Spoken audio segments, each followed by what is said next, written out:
Thanks, Carson. 1 year ago today, the World Health Organization formally declared COVID-19 a global pandemic. And tonight, President Joe Biden will give his first primetime address since taking office, reflecting on the virus's toll here in the U.S. Before that happens, we want to show you what COVID has looked like here in our home. Unfortunately, the next few days will mark 1 year anniversaries of several milestones we all wish never we had to experience. March 13th marks 1 year since the governor and the state health officer addressed all of us, saying the first case of coronavirus was in Alabama. March 17th will mark 1 year since the virus was detected in Madison County. And March 25th marks a year since the virus claimed its first victim in Alabama, a Jackson County resident. But among the devastation, we have seen people not only rise to the challenge, but exceed it. Hudson Alpha took the lead on education, research, and development of ways to fight and prevent the virus. Countless businesses converted their operations to create sanitizer, masks, and face shields. And the whole time, our community rallied around the frontline workers who were tireless in their efforts to make sure essential operations kept moving. At Way 31, we have been navigating this pandemic just like all of you. We have told the stories of loss, triumph, and frustration over the past year. And now we want to reflect on that with you again.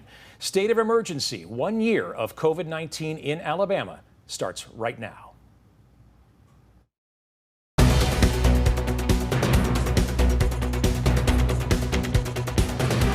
The following is a special presentation of Way 31 News. State of emergency. 1 year of COVID-19 in Alabama. An unprecedented year. No one really saw up front the twists and turns that the pandemic was going to take. The COVID-19 virus unleashed economic disruption and massive human suffering statewide. You know, it's kind of an empty spot, More than 10,000 deaths, more than 500,000 cases. COVID-19 changing lives and forcing a new normal. Roll with the punches and do the best job that I can do. In the midst of the chaos, a ray of hope.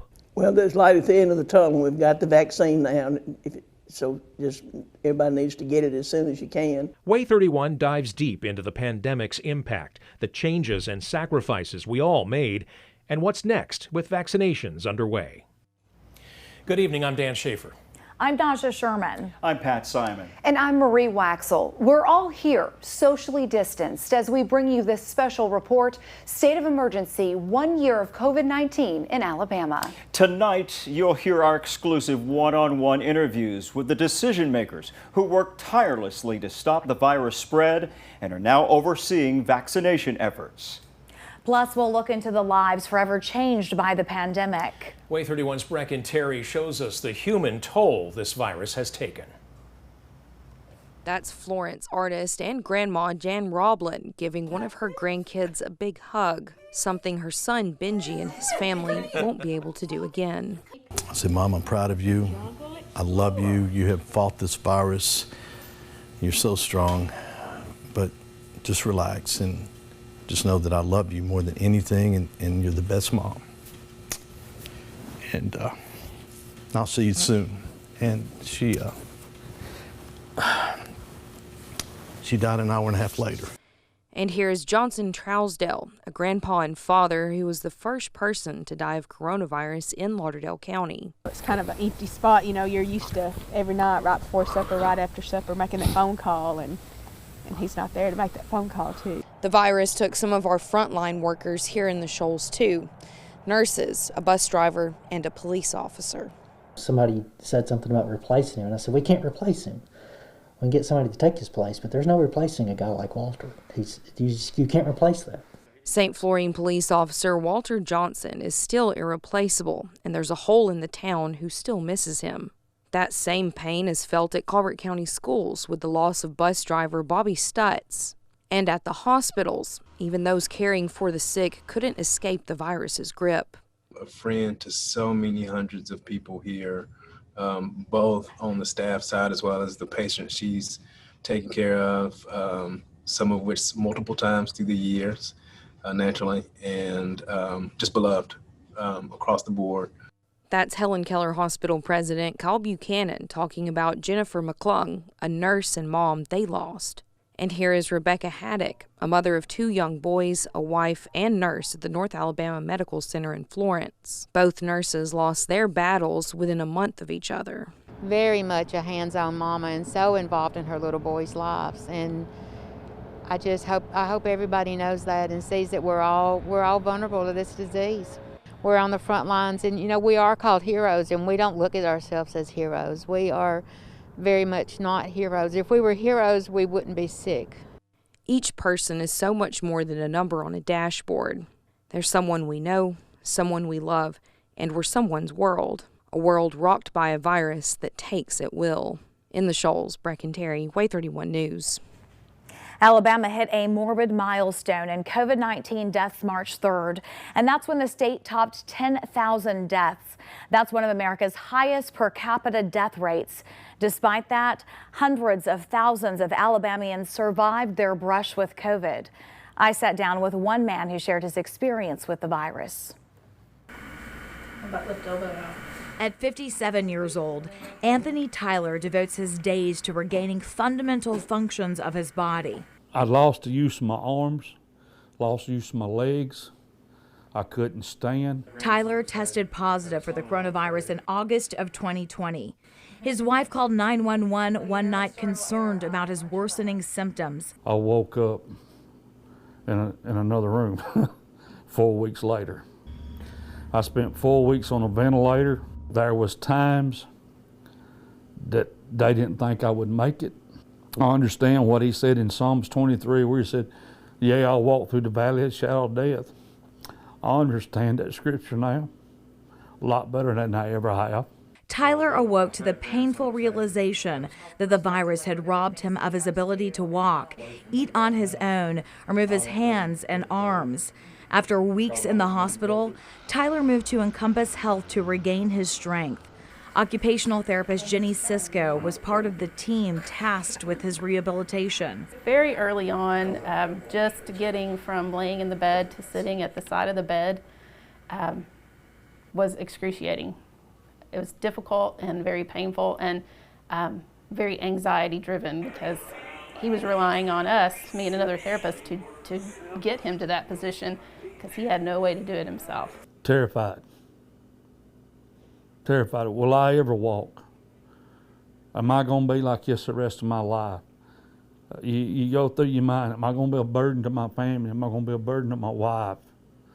You go, all these things play over in your head. But at the same time, when you think about them, gives you a reason to fight and get up. After 11 weeks of intense therapy, a major breakthrough.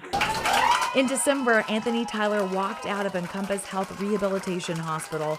The halls lined with cheering staff and patients who shared in his journey. It was emotional.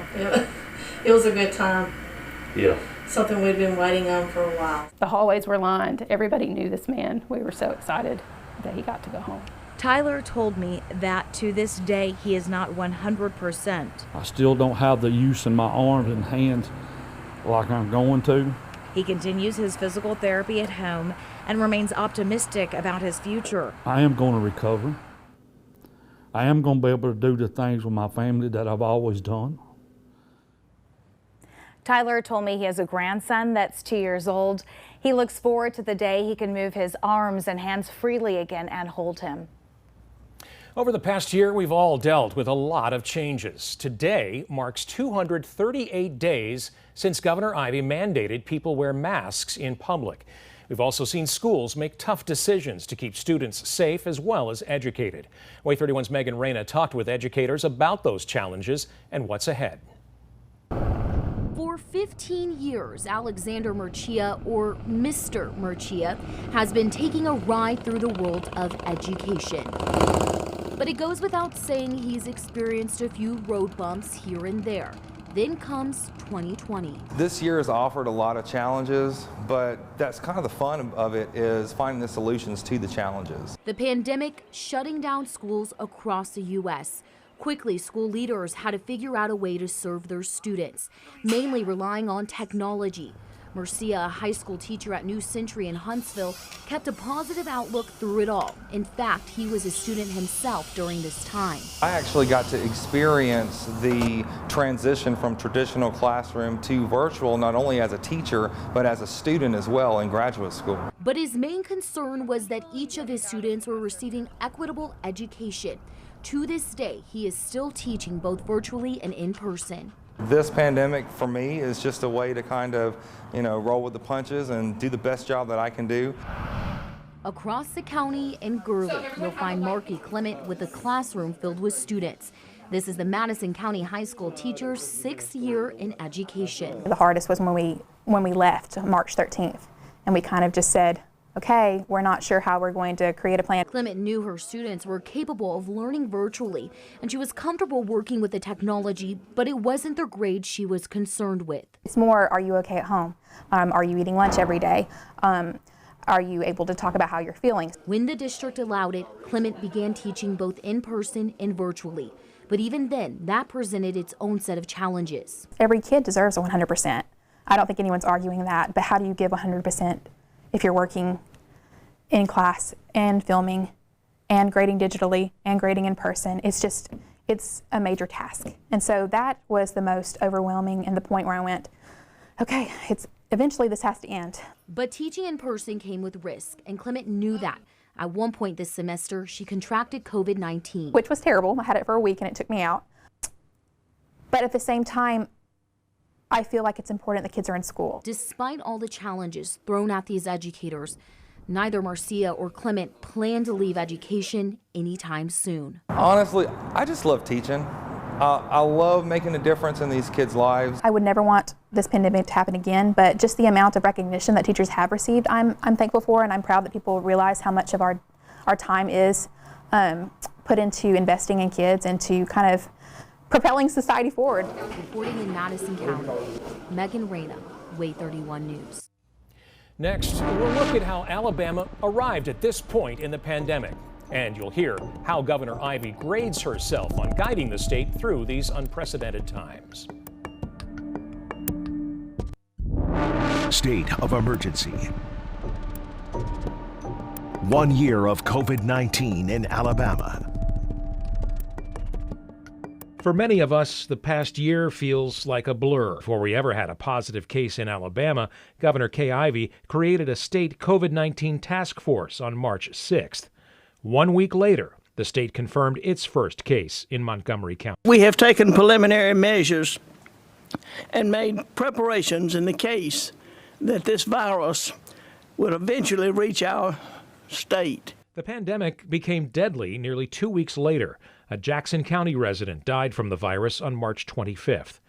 The next day, Governor Kay Ivey announced that all public schools would close for the rest of the year. At that point, the state had recorded 36 cases.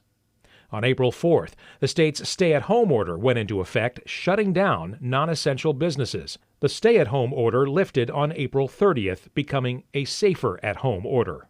Schools and restaurants remained closed. The governor extended that order several more times, loosening restrictions every few months. On May 11th, restaurants and gyms reopened at limited capacity. On May 22nd, schools, childcare facilities, and entertainment venues did the same. At that point, the summer surge began. By early June, the state was consistently adding more than 1,000 new cases daily. On July 15th, the governor announced a statewide mask order requiring most people to wear a face covering at all times in public. I continue to believe that personal responsibility is everyone's responsibility. The safer-at-home order, which included the mask mandate, was extended again several times. Originally set to expire on July 31st, it was extended to August 31st, then October 2nd, and again to November 8th. Hospitalizations peaked at an all-time high of 1,613 on August 6th. In November, the safer-at-home order was relaxed again. While masks were still required, the amended order allowed businesses to increase occupancy if they were able to install physical barriers between customers. But by this point, the holiday surge was beginning, and this one was more devastating than the summer. We really are in a difficult time right now in Alabama. This is a very challenging time, and we're looking at some pretty dark days for the foreseeable future. The governor again extended the modified safer at home order in December and in January. In the middle of the holiday surge, which would ultimately spike with more than 3,000 hospitalizations statewide, some relief arrived. Pfizer vaccine doses arrived in Alabama on December 14th. The next day, doctors and nurses rolled up their sleeves to become the first to get it as the state launched its rollout. Fast forward to mid-March. The vaccine distribution is in full swing now, with mass vaccination clinics going on all across the state. Hospitals have resumed elective surgeries and students are back in school. The week of March 1st, Alabama administered its 1 millionth COVID-19 vaccine dose. And on March 4th, the governor extended the state's mask order for what she says will be the final time. On April 9th, the state's safer at home order will expire, paving the way for Alabama's move into the next phase of our return to normal. Folks, we're not there yet, but goodness knows we're getting closer. And now, 1 year later, and only right here on Way 31 News, a candid Governor Kay Ivey opening up about her tough decisions, mistakes, and even hope for Alabama. Most of our vocabulary is, how could we forget here's 1 what year I know ago and what I hope and you'll these consider. 6 words? These are uncertain times for sure. Right after that speech, Governor Kay Ivey issued a restrictive stay-at-home order to try to reduce the spread of coronavirus. Governor Ivey believes she mostly made the right calls.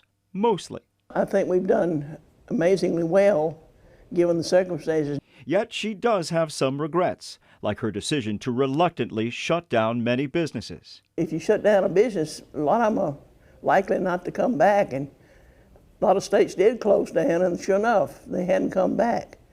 So that was a mistake, and I won't ever do that again.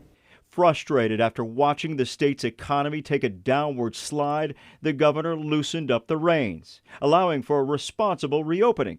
But despite her personal feelings, she still imposed a mandatory mask mandate. I much prefer personal responsibility than a government mandate any day. That mask order led to growing chants against the governor of Big Brother, more specifically, Meemaw. You have to do what's best for Alabamians and let the chips fall where they will, and if it makes them feel good to call me Governor Meemaw, so be it. While she didn't personally lose anyone to the deadly disease, she feels deeply for those who did. Just show sympathy and empathy with all our people who lost family and friends due to the COVID, and just pray it never comes back again. To avoid that from happening, the governor wants more, as she calls it, vaccine shots in the arm. We're doing real well with distributing what we have, but we just don't have enough yet. We just need more vaccine supply. We've learned a lot going along, but we're making progress, and we're still headed in the right direction, thank goodness. Giving her administration a better than average grade. So, all in all, I'd say we score about a B. While acknowledging there's more room for improvement. Not perfect, but we're certainly making progress. Pat Simon, Way 31 News. Alabama State Health Officer helped guide the governor's decision-making. I asked Dr. Scott Harris about the tough decisions that were made to protect the public health. This is a very fast-moving situation. We're not surprised to have additional cases, and we have been expecting this for some time. Do you remember where you were when you first learned of COVID-19? Really, it was actually in February. I had traveled to Washington, D.C. for a meeting of other state health officers, and that's when we learned we had the first case in the United States. I have to say we all sort of felt at the same time like the world had changed, and not in a good way. Not many Americans know what it was like to be on the front lines of the COVID-19 pandemic. No one really saw up front the twists and turns that the pandemic was going to take. Alabama State Health Officer Dr. Scott Harris spoke candidly with me during a socially distanced interview about what he's learned in the last year. You know, it's really hard to describe. I think that a year's come and gone, and I really had very little time to try to sit back and get a perspective on it. It feels like every minute we're trying to put out a fire here or there, and there's just a lot of things still happening almost too fast for us to keep up. Was there anything else that could even be remotely close to what we're dealing with? Certainly, COVID-19 is unique, and it's unique in our lifetimes, I think. I don't think there are very few people living that have have ever seen anything like this. Early on, he said we knew the mitigation strategies that would help slow the spread, but it was like pulling teeth to get people to do them. The safety and health of all Alabamians is paramount. It's very challenging to order people to do things that they simply don't want to do. No one's going to be happy with all the decisions, and some people aren't happy with any decisions at all. What's the biggest lesson you have learned as an individual moving forward through all of this? I would certainly say that it's surprising that the facts don't always win the argument. You know, you would think that things like numbers are pretty straightforward and that they would be convincing to anyone when you're trying to describe a situation, and yet they're not. Our direction from the beginning is to use the best science we have available, make the best decisions we can to protect people's health and safety. Where do you see us going from here as a state? I'm optimistic. You know, we finally see the way that we can get out of this. We've always known the way to get out of this, but we now actually have all these tools in place that are going to get us there. You know, I don't want people to forget, we've lost 10,000 Alabamians to this disease, 10,000 of our friends and neighbors and loved ones. The mandate itself is going away on April 9th, but that doesn't change the medical advice, which is do what you need to do to be safe. Please hang in there a little bit longer. Please continue to do the things that keep yourself safe and keep your loved ones safe. Alabama medical leaders battled on the front lines of this pandemic to keep you safe. Next, a look at the work still ahead as more people get vaccinated and what the coming months hold for us all. State of emergency. 1 year of COVID-19 in Alabama. North Alabama weathered this crisis thanks in large part to dedicated leaders in healthcare and government who worked tirelessly behind the scenes right from the start. Even before our first confirmed COVID-19 case, it was all hands on deck. Really, we've worked almost every day, 7 days a week. We weren't sure what to expect, so that probably first 2 months, we were talking on a daily basis and into Saturdays and Sundays also. Two familiar faces to WAY 31 viewers, Huntsville Mayor Tommy Battle and Huntsville Hospital infectious disease specialist Dr. Ali Hassoun. The mayor calls 2020 a fish he'd like to throw back.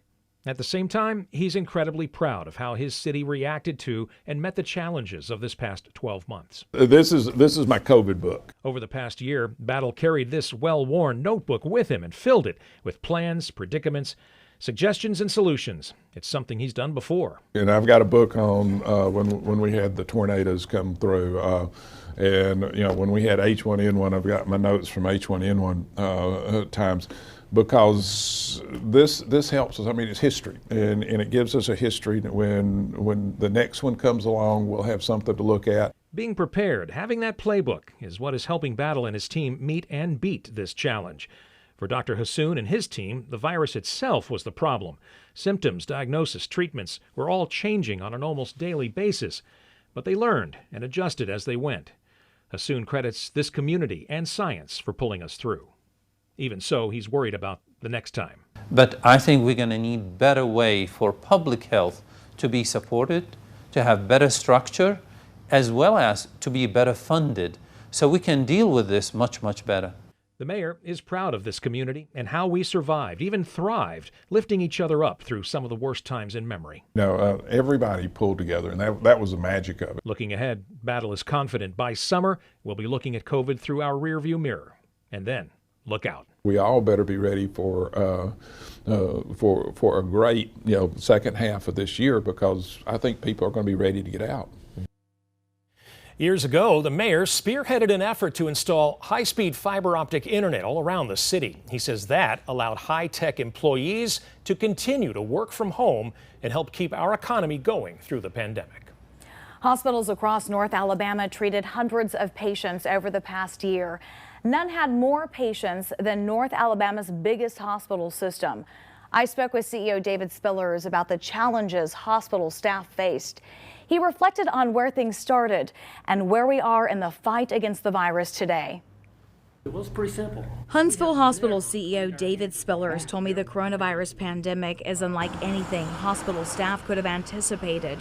Early in the pandemic, it appeared that there were going to be huge numbers of people that needed critical care beds and respirators and those types of things. And some people were predicting we were going to have to put up field hospitals and we were going to run out of beds. If you remember early in this process, a lot of our effort was put into getting people in and getting them tested. Opened up the flu and fever clinic, ran testing sites all over the community. Spillers told me hospital leadership worked to make sure that staff had the personal protective equipment they needed to do the job safely. This at a time when there was a nationwide shortage of masks and gloves. Then a major setback. Coronavirus cases spiked after the holiday season. I think the longer we were in the pandemic, the more comfortable people felt being around family members, even though there was no reason to treat a family member any different than anyone else. Spillers told me COVID cases peaked around Christmas through January. It hit the hospital staff hard. At one time, we had between 350 and 400 people that worked for us out with COVID or a family member with COVID. So all of a sudden, you're asking those people who are here to pick up extra shifts and do some things they maybe had not done before. We had to reconfigure a lot of our floors in the hospital so that we could accommodate a very large number of COVID patients. The trickle-down impact was pretty significant throughout our community. And then, in the darkest of times, hope. I think we were all excited when the Pfizer vaccine was finally approved and available to us, along with the Moderna vaccine. I think one of the reasons that hospitalizations have come down substantially is that we've been able to get vaccines to the people who are most likely to end up in a hospital. Everyone's life was touched by this virus in some way. For almost all of us, it will never be quite the same. Our goal tonight was to show you that among the devastating loss of the virus, people in our community came together to find innovative ways to battle this pandemic and save lives. But the fight continues. After this break, the president will do what we've done here, reflecting on 1 year of COVID-19 in the U.S. Thank you for watching this special presentation of Way 31 News. For more than 60 years, North Alabama has turned to Way 31 for trusted news, weather, and information. Coverage you can count on air, online, on your phone. Way 31.